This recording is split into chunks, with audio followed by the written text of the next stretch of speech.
सभी का स्वागत है आपके प्यारी यूट्यूब चैनल एंट्रेंस वाला में। तो आज हम लेके आए हैं आप सभी के लिए एक मॉक टेस्ट जो कि रहने वाला है यहाँ पे AMU 11th entrance arts and commerce के लिए, जिसके अंदर हम सोशल साइंस के जितने भी क्वेश्चन बन सकते हैं वो सारे क्वेश्चंस को करने वाले हैं। मतलब कि यहाँ पे 60 क्वेश्चंस को हम करेंगे और जो जो आ सकते हैं एएमयू एंट्रेंस के अंदर वो हम यहाँ पे क्वेश्चंस को देखने वाले हैं। अगर आपने अभी तक हमारे हिस्ट्री के, ज्योग्राफी के, सिविक्स के, इकोनॉमिक्स के पीवाईक्यू नहीं देखे हैं तो डिस्क्रिप्शन बॉक्स में प्लेलिस्ट है, वहां से जाके आप देख सकते हैं। बिना देरी करते हुए हम अपने क्वेश्चंस को स्टार्ट करते हैं। अगर आपने अभी तक चैनल को सब्सक्राइब नहीं किया तो सब्सक्राइब कीजिए, लाइक कीजिए और शेयर कीजिए। तो चलिए स्टार्ट करते हैं अपने क्वेश्चंस को।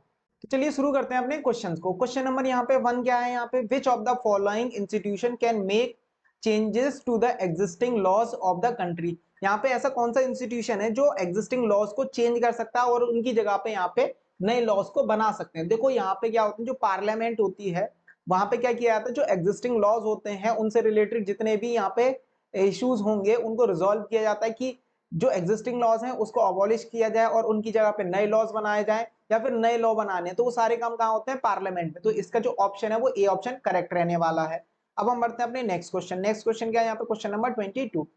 Money bill passed by the Lok Sabha can be delayed by Rajya Sabha for maximum period of. ठीक है, यहाँ पे क्या होता है, जो भी लोकसभा है यहाँ पे क्या करते हैं 14 डे। लोकसभा अगर कोई भी बिल जो होता है, मनी बिल अगर पास करती है और उसको फॉरवर्ड कहाँ कराते हैं, राज्यसभा के पास। तो क्या होता है उसके बाद राज्यसभा को अगर वो पसंद नहीं आया तो उसको क्या करता है, उसमें चेंजेस के बारे में बात करते हैं कि इसमें चेंज करके लाओ। तो लोकसभा अगर चाहे तो चेंज करती है, ना चाहे तो कोई भी चेंज ना करे। अगर राज्यसभा इसको मना कर दे तो ऑटोमेटिकली 14 डेज के बाद वो क्या हो जाता है, पास हो जाता है। तो यहाँ पे कितने टाइम के बाद हो जाता है, 14 डेज के बाद। तो इसका जो ऑप्शन है वो बी ऑप्शन करेक्ट रहने वाला है। अब हम बढ़ते हैं अपने नेक्स्ट क्वेश्चन। नेक्स्ट क्वेश्चन क्या है यहाँ पे, question number 3। At least how many political party came together before it is called a collision government. तो कोलिजन गवर्नमेंट में क्या होता है, दो या दो से ज्यादा पॉलिटिकल पार्टीज एक साथ आती हैं इलेक्शन को जीतने के लिए, ठीक है, पावर में आने के लिए। तो मिनिमम कितनी होती है यहाँ पे, दो पॉलिटिकल पार्टी। तो इसका जो ऑप्शन है वो क्या रहने वाला है, यहाँ पे ए ऑप्शन करेक्ट रहने वाला है। अब हम बढ़ते हैं अपने नेक्स्ट क्वेश्चन। नेक्स्ट क्वेश्चन क्या है यहाँ पे, क्वेश्चन नंबर 4। क्वेश्चन नंबर 4 क्या कह रहा है यहाँ पे, democracy is better than any other form of government in promoting. देखो डेमोक्रेसी क्या होती है, अदर फॉर्म ऑफ गवर्नमेंट से बेहतर होती है। ये तो डेफिनेटली तय है, क्योंकि ये क्या करती है, अपना सपोर्ट खुद जनरेट करती है और कोई भी गवर्नमेंट, अगर हम बात करें डिक्टेटरशिप या फिर मोनार्की की, वो अपना सपोर्ट खुद जनरेट नहीं करते। तो डेमोक्रेसी जो होती है बेस्ट होती है। और किस टर्म में बेस्ट होती है, एजुकेशन। देखो एजुकेशन जो होती है वो नॉन डेमोक्रेटिक कंट्री में भी बेहतर होती है। तो ये ऑप्शन गलत हो जाएगा। इकोनॉमिक डेवलपमेंट स्लाइटली हायर होता है डेमोक्रेसी के कंपैरिजन में, economic development non democratic countries में। तो ये ऑप्शन भी गलत हो गया। डिग्निटी एंड फ्रीडम, देखो नॉन डेमोक्रेटिक कंट्री में कोई भी यहाँ पे फ्रीडम नहीं होती और डिग्निटी नहीं होती। देखो यहाँ पे अगर हम बात करें डेमोक्रेटिक कंट्री में जिसमें रिच और पुअर दोनों की वोट की वैल्यू जो होती है सिमिलर होती है, मतलब अमीर हो या गरीब हो, डेमोक्रेसी में दोनों क्या होते हैं, बराबर होते हैं। तो यहाँ पे क्या होगा, जो डिग्निटी है वो क्या होती है, इनहेंस होती है। तो ऑप्शन सी क्या रहने वाला है, यहाँ पे करेक्ट रहने वाला है। अब हम बढ़ते हैं अपने नेक्स्ट क्वेश्चन। नेक्स्ट क्वेश्चन क्या है यहाँ पे, question number 5। Beside Hindi how many other language are recognised as schedule language. Constitution के अकॉर्डिंग हिंदी के अलावा और कितनी यहाँ पे शेड्यूल लैंग्वेज है। देखो इंडिया की कोई भी ऑफिशियल लैंग्वेज नहीं है, यहाँ पे मदर टंग है लेकिन कोई भी ऑफिशियल लैंग्वेज नहीं है। हिंदी और हिंदी के अलावा यहाँ पे 21 अदर्स जो हैं वो क्या रहने वाली हैं, यहाँ पे शेड्यूल लैंग्वेजेस होती हैं, जिसमें मलयालम आती है, जिसमें तमिल आती है, बंगाली आती है, पंजाबी आती है, उर्दू आती है। तो इस तरीके की अदर अदर लैंग्वेजेस होती हैं। तो कितनी होती है, 21, जो कॉन्स्टिट्यूशन ने क्या किया, शेड्यूल लैंग्वेजेस में रखा है। इसका ऑप्शन सी रहने वाला है। अब हम बढ़ते हैं अपने नेक्स्ट क्वेश्चन। नेक्स्ट क्वेश्चन क्या है यहाँ पे, क्वेश्चन नंबर 6। क्वेश्चन नंबर 6 क्या कह रहा है, when we speak of gender division we usually refers to. जब हम बात करते हैं जेंडर डिवीजन की तो हम किस चीज के बारे में सबसे पहले बात करते हैं, अनइक्वालिटी, मतलब कि मेल और फीमेल में क्या यहाँ पे इक्वालिटी देखने के लिए नहीं मिलती हमारी सोसाइटी में। इवन हमारी फैमिली के अंदर भी ये देखने के लिए नहीं मिलता। और देखो यहाँ पे अगर इसके अकॉर्डिंग जो आंसर होगा वो क्या रहने वाला है यहाँ पे, unequal child sex ratio. Unequal child sex ratio का मतलब क्या है, देखो पर 1000 मेल पे कितनी फीमेल्स हैं। तो अगर हम बात करें इंडिया में पर 1000 मेल्स पर 992 922 जो होती हैं वो फीमेल्स देखने के लिए मिलती हैं यहाँ पे। क्या देखने के लिए मिलेंगे यहाँ पे, फीमेल्स देखने के लिए मिलेंगी, मतलब कि पर 1000 मेल के कंपैरिजन जो फीमेल है उसका कंपोजिशन कम है। अगर हम बात करें, ये तो हमारा ओवरऑल कंट्री के, कुछ कंट्री के ऐसे पार्ट भी हैं जहां पे कंडीशन और ज्यादा खराब है, जैसे कि हरियाणा की बात करें, दिल्ली, बिहार, इनमें और ज्यादा खराब देखने के लिए मिलती है, क्योंकि हर किसी को लड़का चाहिए रहता है, तो लड़कियों की क्या किया जाता है यहाँ पे, उनको मार दिया जाता है जन्म होते ही, या फिर अबॉर्शन करा दिया जाता है, जो कि बैन कर रखा है इस टाइम पे। ठीक है, तो इसमें क्या है, यहाँ पे सी ऑप्शन करेक्ट होगा। जब भी हम बात करें जेंडर डिवीजन की, तो वहां पे हम किसके लिए बात करते हैं, यहाँ पे अनइक्वल चाइल्ड सेक्स रेशियो, तो यहाँ पे इक्वलिटी देखने के लिए नहीं मिलती, तो यहाँ पे ऑप्शन सी जो होगा वो करेक्ट होगा। अब हम बढ़ते हैं अपने नेक्स्ट क्वेश्चन। नेक्स्ट क्वेश्चन क्या है यहाँ पे, question number 7, in India seat are reserved for women in. तो वुमेन्स के लिए क्या किया जाता है, इंडिया में 1/3 जो सीट्स हैं वो रिजर्व की जाती हैं। अब रिजर्व कहाँ की जाती है, ये लोकल गवर्नमेंट या फिर कहाँ पे की जाती है, पंचायती राज बॉडीज में। किसमें की जाती है, ये पंचायती राज बॉडीज में 1/3% सीट जो है वो रिजर्व की जाती है। तो इसका जो डी ऑप्शन है वो क्या रहने वाला है, यहाँ पे करेक्ट रहने वाला है। अब हम बढ़ते हैं अपने नेक्स्ट क्वेश्चन। नेक्स्ट क्वेश्चन क्या है यहाँ पे, क्वेश्चन नंबर 8। क्वेश्चन नंबर 8 क्या कह रहा है यहाँ पे, which among the following statement about Indian constitution is wrong. इनमें से कौन सा इंडियन कॉन्स्टिट्यूशन के अकॉर्डिंग रॉन्ग स्टेटमेंट है। तो यहाँ पे सारे ऑप्शन पढ़ने पड़ेंगे। Prohibits discrimination on ground on religion. देखो, रिलीजन के अकॉर्डिंग या फिर रिलीजन के बेसिस पे यहाँ पे डिस्क्रिमिनेशन जो है वो यहाँ पे बैन कर रखा है अकॉर्डिंग टू द कॉन्स्टिट्यूशन। तो ये ऑप्शन जो है वो क्या हुआ, गलत हुआ, क्योंकि यहाँ रॉन्ग पूछा है, तो हमें रॉन्ग बताना है, तो ये तो क्या होगा, करेक्ट है यहाँ पे। ठीक है, बी ऑप्शन क्या है, give special status to one religion. एक रिलीजन को स्पेशल स्टेटस हम नहीं देते। यहाँ पे इंडिया जो है वो सेकुलर स्टेट है, हर रिलीजन जो है वो यहाँ पे इक्वल ट्रीट किया जाता है, तो यहाँ पे ऑप्शन बी जो होगा वो क्या होगा, करेक्ट होगा। और बाकी के ऑप्शन क्या है यहाँ पे, provide to all individual freedom to profess any religion. हर किसी के पास चॉइस होती है कि हम किसी भी रिलीजन को फॉलो कर सकते हैं, तो यहाँ पे क्या होगा, ये भी ऑप्शन गलत है। इंश्योर इक्वालिटी, यहाँ पे हर रिलीजियस कम्युनिटी में इक्वालिटी होती है, ये भी तो, ये वैसे तो ठीक है कॉन्स्टिट्यूशन के अकॉर्डिंग, लेकिन यहाँ पे इस क्वेश्चन के अकॉर्डिंग ये गलत है, तो यहाँ पे बी ऑप्शन जो है वो क्या दे रखा है, यहाँ पे करेक्ट ऑप्शन।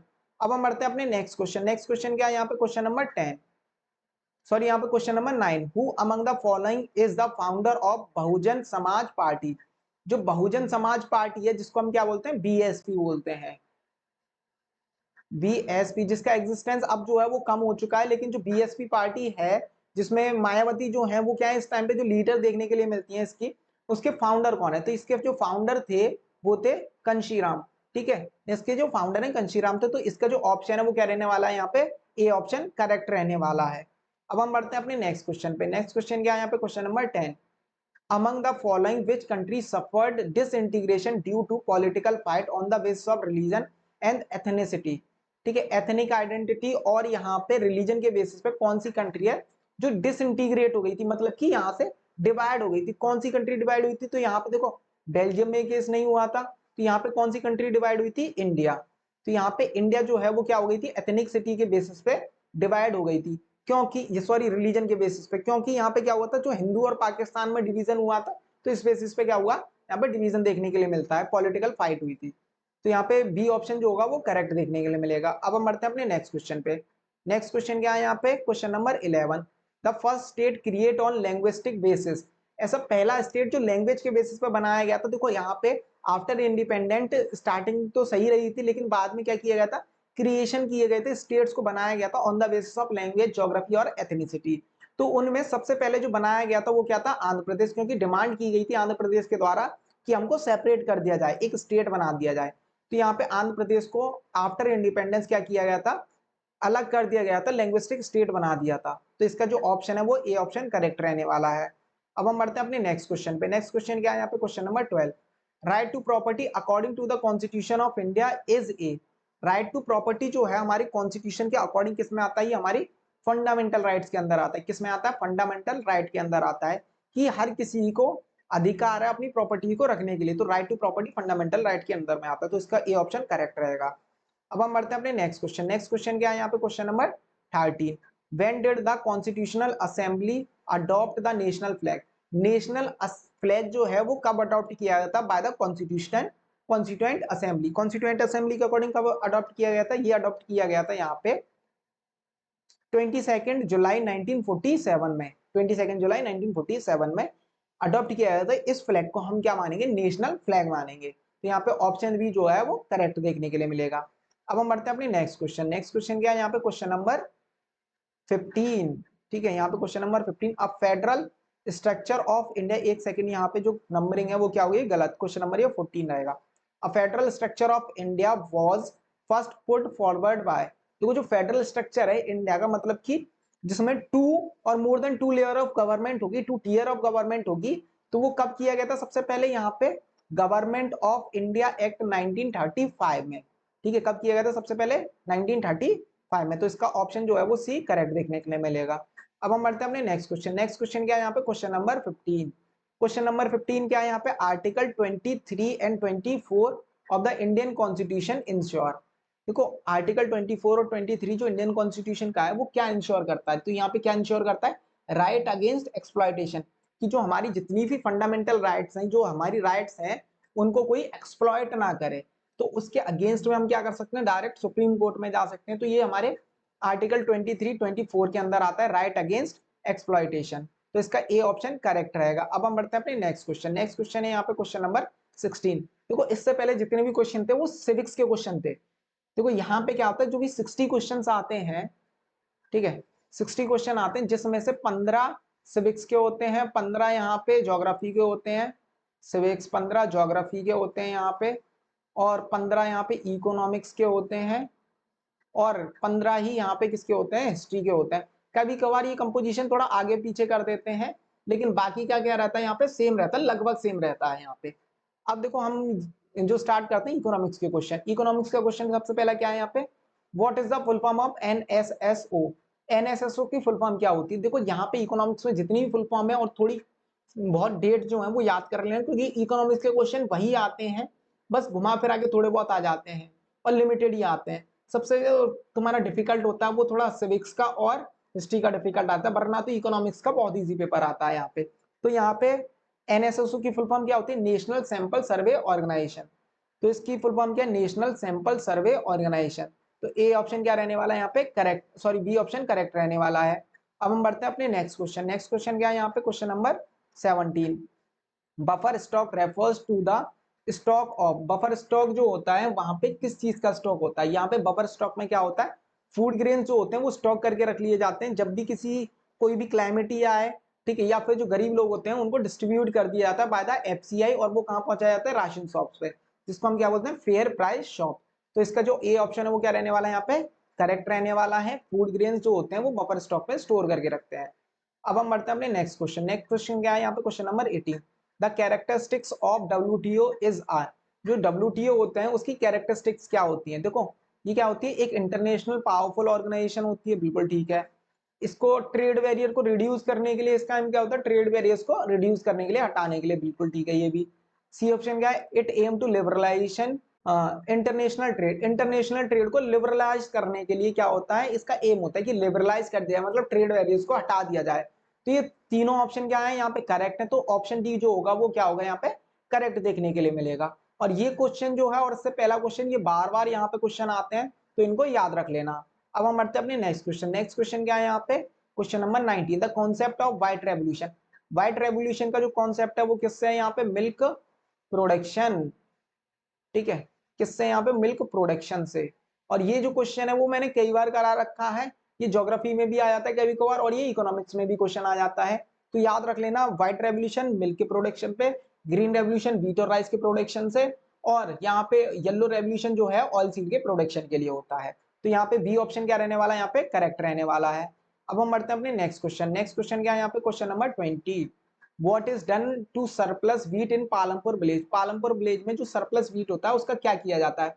तो सरप्लस व्हीट जो होगा, मतलब कि after the conservation, after the consumption, मतलब कि हमारी जितनी जरूरत है उतना हम यूज कर लेते हैं, उसके बाद जो बचा हुआ व्हीट होता है उसको हम मार्केट में बेच देते हैं पैसे के लिए। तो यहाँ पे क्या करते हैं, उसका sold in the market, market में क्या कर देते हैं, उसको बेच देते हैं, ठीक है, पालमपुर विलेज में। तो यहाँ पे ए ऑप्शन क्या रहने वाला है, यहाँ पे करेक्ट रहने वाला। अगर आपको याद हो तो तेजपाल सिंह की एक स्टोरी थी, वो ये काम करता था, ठीक है, तो ए ऑप्शन इसमें करेक्ट है। अब हम बढ़ते हैं अपने नेक्स्ट क्वेश्चन। नेक्स्ट क्वेश्चन क्या है यहाँ पे, क्वेश्चन नंबर 21।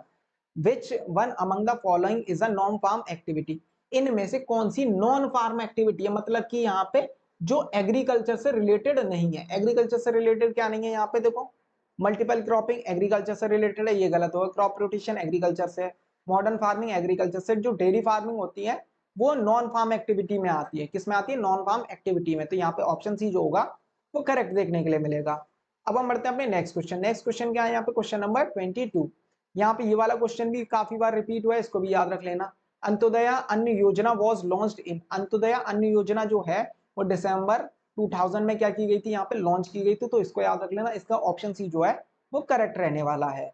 अब हम बढ़ते हैं अपने नेक्स्ट क्वेश्चन। नेक्स्ट क्वेश्चन क्या है यहाँ पे? Question number 23। In which of the following sector disguised unemployment is found, इनमें से ऐसा कौन सा सेक्टर है जहां पे डिसगाइज्ड अनएम्प्लॉयमेंट ज्यादा देखने के लिए मिलता है? तो ये हमने बताया था डिसगाइज्ड अनएम्प्लॉयमेंट क्या होता है, जहां पे लोग काम करते हुए तो दिखाई देते हैं लेकिन अपने पूरे पोटेंशियल से वर्क नहीं करते, तो वो क्या होता है? डिसगाइज्ड अनएम्प्लॉयमेंट होता है। और ये कहां पे देखने के लिए मिलता है? स्पेशली एग्रीकल्चरल सेक्टर में। कहीं काम नहीं होता तो अपने खेतों में तो हम काम कर ही सकते हैं, और जरूरत से ज्यादा जब लोग काम करते हैं उसको डिसगाइज्ड अनएम्प्लॉयमेंट बोलते हैं। अब हम बढ़ते हैं अपने नेक्स्ट क्वेश्चन पे। Question number 24। The phenomena when people who are willing to work at the existing wages rate but can not find a job is known as. देखो, अगर कोई इंसान काम करना चाहता है और उसको काम नहीं मिल रहा जो एग्जिस्टिंग वेजेस हैं उस पे, तो उसको हम क्या बोलते हैं? अनएम्प्लॉयमेंट। क्या बोलते हैं उसको? अनएम्प्लॉयमेंट बोलते हैं। तो याद रखना, अनएम्प्लॉयमेंट और डिस्गाइज्ड अनएम्प्लॉयमेंट में थोड़ा बहुत डिफरेंट होता है। अनएम्प्लॉयमेंट में कोई भी काम नहीं करते, और जो डिस्गाइज्ड अनएम्प्लॉयमेंट होता है वहां पे लोग काम करते हुए दिखाई देते हैं लेकिन अपने में पूरे पोटेंशियल से काम नहीं करते। और इसका क्या ऑप्शन है यहाँ पे? सी ऑप्शन करेक्ट रहने वाला है, अनएम्प्लॉयमेंट, जहां पे लोग को जॉब जो है वो नहीं मिलती। तो यहाँ पे ऑप्शन सी जो है वो करेक्ट रहने वाला है। अब हम बढ़ते हैं अपने नेक्स्ट क्वेश्चन। नेक्स्ट क्वेश्चन क्या है यहाँ पे? Question number 25। Globalisation is the process of, जो ग्लोबलाइजेशन है उसकी प्रोसेस क्या होती है? यहाँ पे ग्लोबलाइजेशन क्या करता है? जो कंट्रीज है उसको इंटीग्रेट करता है, मतलब कि जो डिस्टेंस बिटवीन द कंट्रीज है उनको क्या करता है? कम कर देता है। ठीक है, और कंट्रीज को क्या करते हैं यहाँ पे? इंटीग्रेट करने का काम करता है। तो यहाँ पे जो ऑप्शन है, ऑप्शन ई क्या रहेगा? करेक्ट रहेगा, integration between the two countries. दो कंट्रीज के बीच का इंटीग्रेशन में हेल्प करती है यहाँ पे ग्लोबलाइजेशन। ठीक है, तो इसका जो ए ऑप्शन है वो करेक्ट रहने वाला है। अब हम बढ़ते हैं अपने नेक्स्ट क्वेश्चन। नेक्स्ट क्वेश्चन है यहाँ पे क्वेश्चन नंबर 26। यहाँ पे ये वाला क्वेश्चन भी बहुत इंपॉर्टेंट है, कई बार क्वेश्चन रिपीट होता है, याद रख लेना। इकोनॉमिक्स के गारंटी के साथ इन्हीं में से क्वेश्चन जो है वो फंसने वाले हैं, तो इन क्वेश्चंस को ध्यान से करके जाना जरूर। तो यहाँ पे क्या है? यहाँ पे question number 26। Which of the following authority issue currency note, इनमें से कौन सी अथॉरिटी है जो करेंसी नोट को प्रिंट करती है? तो यहाँ पे आरबीआई जो है, रिजर्व बैंक ऑफ इंडिया, ये जो क्या करती है? गवर्नमेंट के बिहाफ पे नोट्स को इशू करती है। ठीक है, या फिर करेंसी नोट्स को। तो यहाँ पे आरबीआई याद रखना, रिजर्व बैंक ऑफ इंडिया इसकी फुल फॉर्म भी आ जाती है। तो इसका बी ऑप्शन करेक्ट रहने वाला है। अब बढ़ते हैं क्वेश्चन नंबर 27 पे। Informal source of credit does not include, जो इनफॉर्मल सोर्स ऑफ क्रेडिट होते हैं उसमें क्या नहीं होता है यहाँ पे?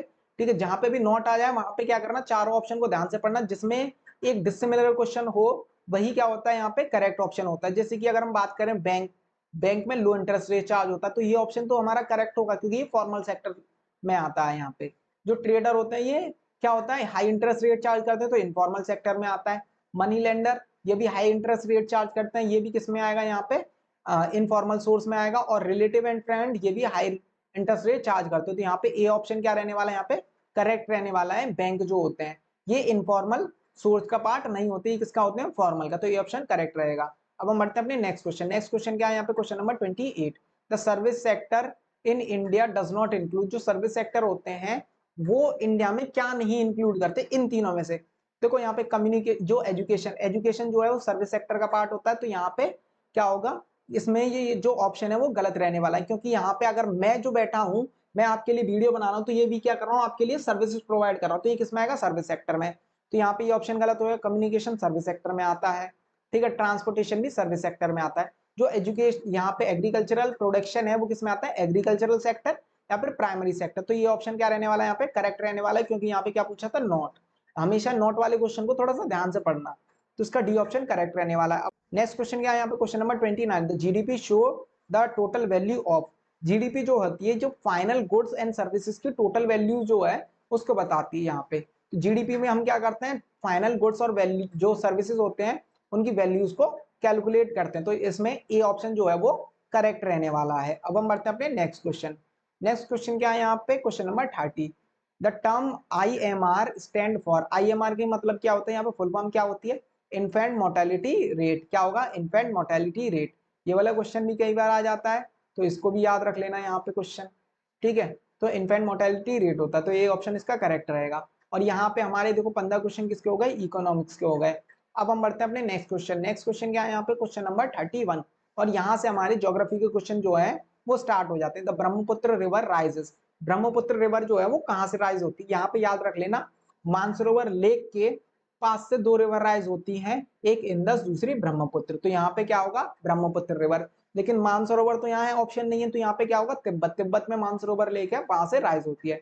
तो बी ऑप्शन क्या रहने वाला है यहाँ पे, करेक्ट रहने वाला है। अब हम बढ़ते हैं अपने नेक्स्ट क्वेश्चन। नेक्स्ट क्वेश्चन क्या है यहाँ पे, क्वेश्चन नंबर 32।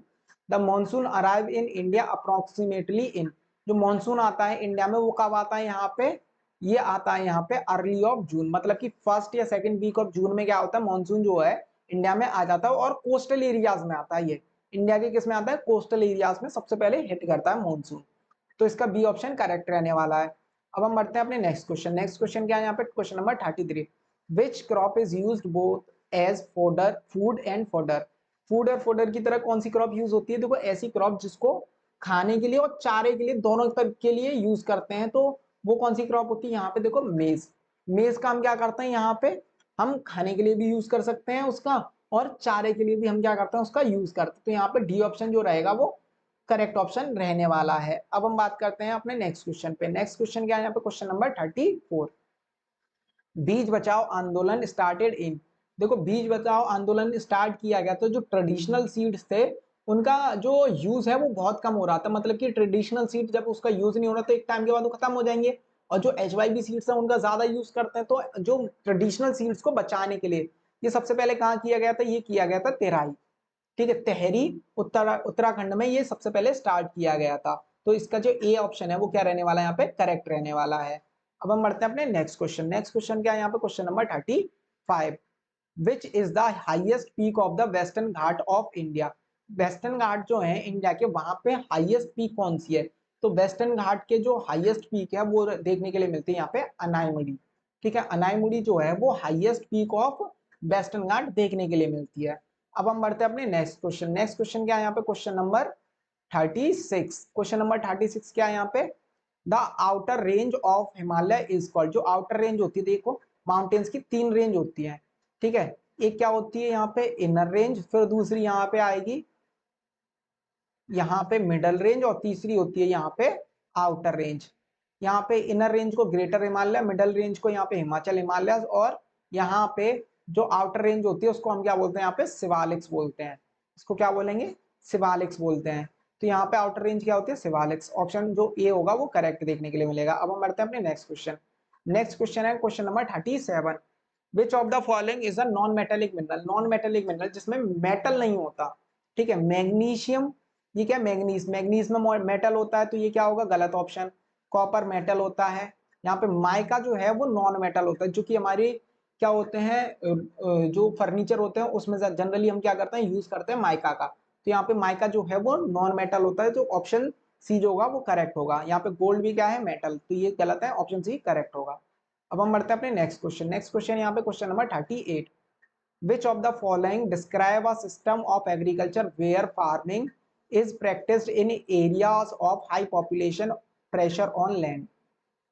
देखो यहाँ पे क्या होता है, जब क्या होता है पॉपुलेशन ज्यादा हो और जमीन कम हो तो हम क्या करते हैं, यहाँ पे इंटेंसिव सब्सिस्टेंस फार्मिंग करते हैं, अपने जीवन यापन के लिए एक लैंड पे ज्यादा एक्स्ट्रा प्रेशर अप्लाई करके तब हम क्या करते हैं, यहाँ पे खेती करते हैं, तो उसको हम क्या बोलते हैं, इंटेंसिव सब्सिस्टेंस फार्मिंग। अब देखो क्या होता है, ये किस वजह से होता है, जैसे कि पेरेंट्स हैं, पेरेंट्स से प्रॉपर्टी जो है, मान लो उनके पास क्या है, यहाँ पे 10 हेक्टेयर जो है वो यहाँ पे लैंड है, ठीक है, अभी उनके दो बच्चे हैं तो यहाँ पे क्या होगा, 5-5 डिवाइड हो जाएगी। अब इन दोनों के दो दो होंगे तो यहाँ पे क्या होगी, फिर से प्रॉपर्टी डिवाइड। तो क्या होता है, जो जमीन है वो क्या होती जाती है, डे बाई डे कम होती जाती है। तो इस वजह से जो स्मॉल पीस ऑफ लैंड पे हम एक्स्ट्रा प्रेशर अप्लाई करते हैं जिससे कि प्रोडक्शन ज्यादा हो। तो इसका ऑप्शन जो है वो क्या रहने वाला है, यहाँ पे ये ऑप्शन करेक्ट रहने वाला है। अब हम बढ़ते हैं अपने नेक्स्ट क्वेश्चन। नेक्स्ट क्वेश्चन क्या है यहाँ पे, क्वेश्चन नंबर 39। क्वेश्चन नंबर 39 क्या कह रहा है, which of the following is a rabi crop, इनमें से कौन सी राबी क्रॉप है। राबी क्रॉप कौन सी होती है, विंटर सीजन क्रॉप, जो किसमें करते हैं, विंटर्स में ग्रो करते हैं। अब विंटर्स में इनमें से कौन से ग्रो होते हैं, यहाँ पे ग्राम, ठीक है, जो चने होते हैं वो कब ग्रो होते हैं, यहाँ पे विंटर्स में ग्रो होते हैं। तो जो ग्राम है, जैसे ग्राम हो गया, या फिर अगर हम बात करें पी, जैसे मटर, सुबह मटर शाम मटर, ये आपने देखा भी होगा, ठीक है, रील्स वगैरह में। तो मटर हो गई यहाँ पे क्या, मस्टर्ड। तो ये क्या होते हैं, ये किसके एग्जाम्पल होते हैं, यहाँ पे राबी क्रॉप के एग्जाम्पल होते हैं, या फिर वीट जो है one of the common example. तो बी ऑप्शन ये क्या रहने वाला है, यहाँ पे करेक्ट रहने वाला है। अब हम बढ़ते हैं अपने नेक्स्ट क्वेश्चन। नेक्स्ट क्वेश्चन क्या है यहाँ पे, question number 40। The famous Chipko movement in Himalayas has been associated to. देखो चिपको मूवमेंट हिमालयाज में किस लिए किया गया था, देखो पेड़ों के आसपास क्या किए गए थे, लोग जो है वो चिपक गए थे, एक सर्कल बना लिया था जिससे कि पेड़ों को काटा ना जा सके। और ये क्या था, यहाँ पे फॉरेस्ट मैनेजमेंट के लिए किया गया था कि जो हमारे जंगल है वो बचे रहें। तो यहाँ पे इसका जो ऑप्शन है वो क्या रहने वाला है, ये ऑप्शन करेक्ट रहने वाला है, फॉरेस्ट मैनेजमेंट। अब हम बढ़ते हैं अपने नेक्स्ट क्वेश्चन। नेक्स्ट क्वेश्चन है यहाँ पे क्वेश्चन नंबर 41। जो ब्लैक सॉइल है वो किस स्टेट में पाई जाती है। तो ब्लैक सॉइल जो है वो कहाँ पाई जाएगी, यहाँ पे महाराष्ट्र, ठीक है, महाराष्ट्र में सबसे ज्यादा ब्लैक सॉइल पाई जाती है। कुछ पार्ट यहाँ पे मध्य प्रदेश और गुजरात ये होते हैं, लेकिन मेजर क्या है यहाँ पे महाराष्ट्र। तो महाराष्ट्र में क्या होती है, ब्लैक सॉइल पाई जाती है। याद रख लेना, ब्लैक सॉइल पे क्वेश्चन आ जाते हैं कि ब्लैक सॉइल को किस नाम से जानते हैं, कॉटन किस में अच्छी ग्रो होती है, ब्लैक सॉइल कहाँ पाई जाती है। तो इस टाइप के क्वेश्चन जो है इस पे आ जाते हैं। अब हम बढ़ते हैं अपने नेक्स्ट क्वेश्चन। नेक्स्ट क्वेश्चन है यहाँ पे question number 42. In which year the first International Earth Summit was convened for addressing urgent problem of environmental protection and socio-economic development। तो ग्लोबल लेवल पे यहाँ पे एनवायरमेंटल जो प्रॉब्लम्स हैं उसको सॉल्व करने के लिए एक अर्थ समिट हुआ था, ठीक है। जो फर्स्ट अर्थ समिट हुआ था रियो डी जेनेरो, ठीक है, अर्थ समिट हुआ था ब्राजील में। तो ये हुआ था 1997 में, जिसमें बात की गई थी एजेंडा 21 को अडॉप्ट करने के लिए, मतलब कि हमें डेवलपमेंट करना है, लेकिन हमें जो हमारा एटमॉस्फेयर है या फिर जो हमारे प्लांट्स लाइफ हैं उसको क्या करना है, बचाना है, हमें अपने एनवायरमेंट को बचाना है बेसिकली, ठीक है, with the help of local government. तो ये कब किया गया था, 1992 में। तो इसका सी ऑप्शन करेक्ट रहने वाला है। अब हम बढ़ते हैं अपने नेक्स्ट क्वेश्चन। नेक्स्ट क्वेश्चन क्या है यहाँ पे, क्वेश्चन नंबर, नेक्स्ट क्वेश्चन है यहाँ पे क्वेश्चन नंबर यहाँ पे 43। द फेमस चिपको मूवमेंट, ये दोबारा क्वेश्चन आ गया, तो इसका जो ऑप्शन है वो यही रहेगा। अब हम बढ़ते हैं अपने नेक्स्ट क्वेश्चन पे, ठीक है। नेक्स्ट क्वेश्चन क्या है यहाँ पे, क्वेश्चन नंबर 44। क्वेश्चन नंबर 44 क्या कह रहा है, in which of the following state sunrise first. सबसे पहले किस स्टेट में सनराइज होता है। अगर हम यहाँ पे आप बात करें इंडिया की, इंडिया में इधर की साइड क्या देखने के लिए मिलता है, अरुणाचल प्रदेश, ठीक है, क्या देखने के लिए मिलेगा, अरुणाचल प्रदेश। और वेस्ट में यहाँ पे क्या होता है, गुजरात, ठीक है। तो सन कहाँ से राइज होता है, ईस्ट में। कहाँ से होता है ये, ईस्ट से। अब ईस्ट में सबसे पहला जो स्टेट है वो कौन सा है यहाँ पे, अरुणाचल प्रदेश। तो अरुणाचल प्रदेश में सबसे पहले क्या होता है, सनराइज होता है, और सबसे पहले ही सनसेट होता है। बाद में कहाँ आता है इंडिया में, सबसे लास्ट में गुजरात, और गुजरात में सबसे लास्ट में क्या होता है, यहाँ पे सनसेट होता है, इंडिया के बारे में बात करें तो। यहाँ पे क्या होगा, अरुणाचल प्रदेश, ऑप्शन सी जो होगा वो करेक्ट देखने के लिए मिलेगा। अब हम बढ़ते हैं अपने नेक्स्ट क्वेश्चन। नेक्स्ट क्वेश्चन है यहाँ पे क्वेश्चन नंबर 45।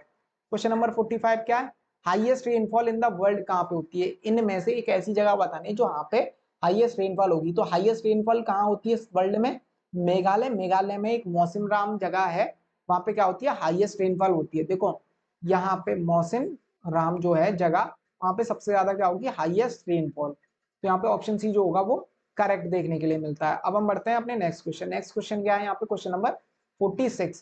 क्वेश्चन नंबर 46 क्या, the end of the second world war and international military tribunal at Nuremberg was set up to try. यहाँ पे किस चीज के लिए यहाँ पे सेटअप की गई थी, यहाँ पे नाजी वॉर क्रिमिनल्स के लिए क्या की गई थी, सेटअप की गई थी। कि क्योंकि जो नाजीज थे उनने क्या किया था, एक तरीके से क्राइम किया था कि बहुत सारे लोगों को वॉर की आर में मारा भी गया था। तो जो सेकेंड वर्ल्ड वॉर है वो किसकी वजह से हुई थी, एक तरीके से जर्मनी की वजह से, और उसमें जो नाजीज की वजह से हुई थी। तो यहाँ पे जो ऑप्शन डी है वो क्या रहने वाला है, करेक्ट रहने वाला है। अब हम बढ़ते हैं अपने नेक्स्ट क्वेश्चन। नेक्स्ट क्वेश्चन क्या है यहाँ पे, क्वेश्चन नंबर 47, ठीक है। और यहाँ से जो क्वेश्चन है, क्वेश्चन नंबर 46 से हिस्ट्री के क्वेश्चन स्टार्ट हो जाते हैं, ठीक है, किस चीज के, हिस्ट्री के क्वेश्चन।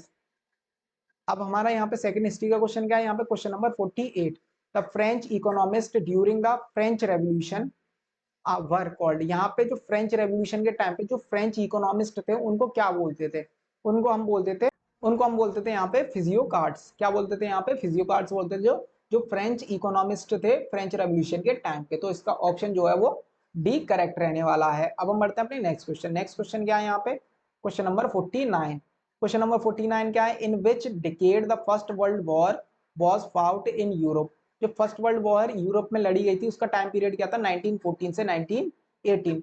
तो वो एनसीईआरटी में कहीं कहीं 1913 दे रखा है, लेकिन एक्चुअली में जो डेट लिखनी है आपको वो 1914 से 1918।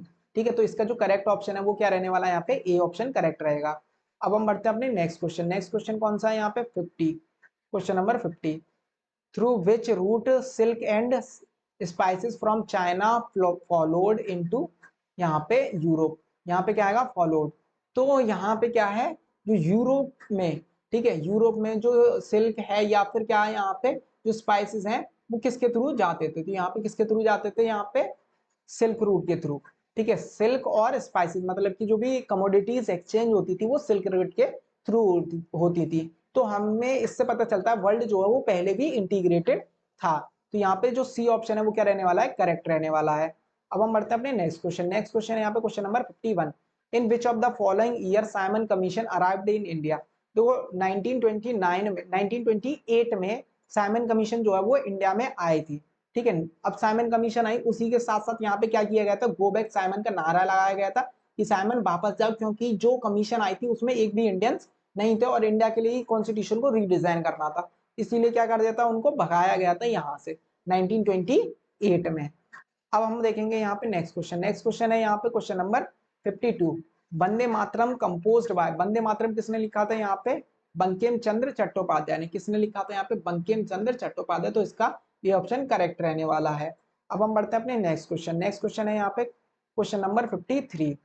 Gandhi ji start his famous salt march from, Gandhi ji ने अपनी जो सॉल्ट मार्च है वो कहाँ से स्टार्ट की, साबरमती आश्रम गुजरात से स्टार्ट की थी और कहाँ तक की थी, दांडी तक। तो यहाँ पे ऑप्शन बी जो है वो क्या रहने वाला है, यहाँ पे करेक्ट रहने वाला है। अब हम बढ़ते हैं अपने नेक्स्ट क्वेश्चन। नेक्स्ट क्वेश्चन है यहाँ पे question number 54। In the 18th century at the time of French revolution the French society was divided into how many E state. तो फ्रांस सोसाइटी यहाँ पे क्या था, 3 ई स्टेट में डिवाइड थी। ठीक है, कब, यहाँ पे 18th सेंचुरी के टाइम पे, और उसको हम क्या बोलते हैं यहाँ पे, ओल्ड रिजीम बोलते थे। क्या बोलते थे, ओल्ड रिजीम। तो इसका ए ऑप्शन करेक्ट रहेगा। यहाँ पे क्या आते हैं, फर्स्ट ई स्टेट, ठीक है, फर्स्ट ई स्टेट आएगा, सेकंड ई स्टेट होता है और थर्ड ई स्टेट होता है। यहाँ पे 3 ई स्टेट, यहाँ पे चर्च से रिलेटेड फर्स्ट स्टेट में, सेकंड में नोवेलिटी और थर्ड में क्या आते हैं, आर्टिशन, बिजनेसमैन, ये सारे और पीजेंट जो होते हैं वो आते हैं। तो यहाँ पे ऑप्शन ए जो होगा करेक्ट रहने वाला है। अब हम बढ़ते हैं अपने नेक्स्ट क्वेश्चन। नेक्स्ट क्वेश्चन है यहाँ पे question number 55। When did Mahatma Gandhi return to India from South Africa, South Africa से इंडिया में महात्मा गांधी जी जो हैं वो कब वापस आए थे, तो कब वापस आए, यहाँ पे 1915 में। कब आए थे, 1915 में साउथ अफ्रीका से वापस आए थे। अब हम बढ़ते हैं अपने नेक्स्ट क्वेश्चन। नेक्स्ट क्वेश्चन है यहाँ पे question number 56। Who was the main architect of non cooperation movement, non cooperation movement को लॉन्च करने के लिए सबसे बड़ा आर्किटेक्ट जो है वो कौन थे, यहाँ पे महात्मा गांधी थे। कौन थे यहाँ पे, महात्मा गांधी थे। ठीक है, नॉन कॉपरेशन मूवमेंट को यहाँ पे स्टार्ट करने के लिए।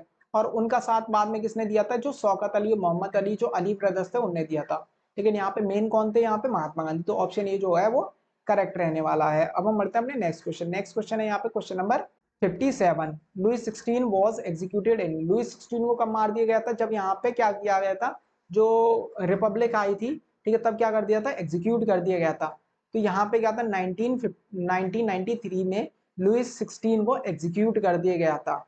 ठीक है, सबके सामने एग्जीक्यूट किया गया था। तो इसका ऑप्शन सी करेक्ट रहने वाला है। अब हम बढ़ते हैं अपने नेक्स्ट क्वेश्चन। नेक्स्ट क्वेश्चन क्या है यहाँ पे question number 58। The social contract by written by, जो सोशल कॉन्ट्रैक्ट है वो जीन जैक रूसो ने लिखा गया था। ठीक है, कि जो पीपल्स ऑफ द कंट्री और यहाँ पे जो गवर्नमेंट है उनके बीच में क्या होना चाहिए, यहाँ पे सोशल कॉन्ट्रैक्ट होना चाहिए। तो ये किसने लिखा था, यहाँ पे जीन जैक रूसो। ठीक है, यहाँ पे 3-4 लोगों के नाम याद रखना, फिलोसफी याद रखना, जीन जैक रूसो, मीराबियो, अवेसियस, ठीक है, और जॉन लोकी, इन सब की यहाँ पे फिलोसफी याद रख लेना, इनमें से पूछी जा सकती है।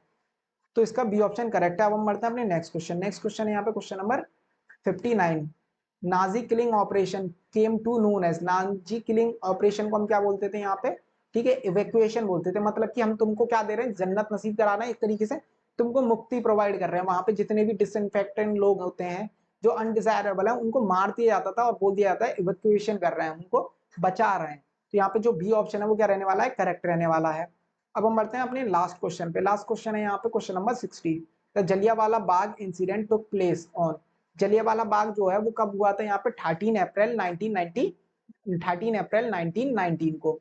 ठीक है, इसमें क्या हुआ था, बहुत सारे लोगों की डेथ हो गई थी। जनरल डायर ने जलियांवाला बाग में ओपन फायरिंग कर दी थी, जिससे बहुत सारे लोगों की डेथ हो गई थी और उसके बाद यहाँ पे वायलेंट जो है वो पूरी कंट्री में हो गया था। तो यहाँ पे बी ऑप्शन करेक्ट देखने के लिए मिलेगा। अब आप सभी के लिए एक इंपॉर्टेंट इन्फॉर्मेशन, वो इन्फॉर्मेशन क्या है यहाँ पे, अगर आपको इसी तरीके से एएमयू की तैयारी करनी है या अकेडमी की तैयारी करनी है तो हमारे इस चैनल एंट्रेंस वाला को सब्सक्राइब कीजिए। और अगर आपको एक्सपेरिमेंट से रिलेटेड वीडियोस देखनी है तो न्यू एरा क्लासेस 2.0 को सब्सक्राइब कीजिए। और अगर आपको इन वीडियोस की लिंक चाहिए या फिर कोई भी पीपीटी चाहिए तो कमेंट करना। और वो सारी पीपीटी और वीडियोस की लिंक आपको कहाँ देखने के लिए मिलेंगी, यहाँ पे टेलीग्राम चैनल पे हमारे पे, जो कि एंट्रेंस वाला और न्यू एरा क्लासेस 2.0 के नाम से है। आप हमारे जो इंस्टाग्राम चैनल है उसको क्या कर सकते हैं, विजिट कर सकते हैं, वहां पे भी वीडियोस आती रहती है, इन्फॉर्मेशन आती रहती है रिसेंट वाली। और अगर आपकी कोई भी क्वेरी तो इन दोनों नंबर पर जाकर आप मैसेज कर सकते हैं, हम आपके लिए अवेलेबल रहेंगे। इन सब की जो लिंक है वो कहाँ मिलने वाली है, यहाँ पे डिस्क्रिप्शन बॉक्स में मिलने वाली है। अगर आपको ये सेशन अच्छा लगा है तो लाइक कीजिए, शेयर कीजिए और यहाँ पे कमेंट भी कीजिए। अगर आपको और भी किसी सब्जेक्ट के लेक्चर चाहिए तो आप कमेंट करके बताइए, हम वो भी लेके आएंगे। अगर आपको इंडो इस्लामिक के क्वेश्चंस चाहिए, उनकी प्रैक्टिस चाहिए तो आप कमेंट कीजिए, हम उसको भी आपके लिए लेके आएंगे और मॉक टेस्ट में लेके आएंगे, जिसके अंदर हम 60 क्वेश्चंस कराएंगे इंडो इस्लामिक के, अगर आप कमेंट करते हो तब। तो अब हम मिलते हैं अपनी नेक्स्ट लेक्चर में, तब तक के लिए धन्यवाद।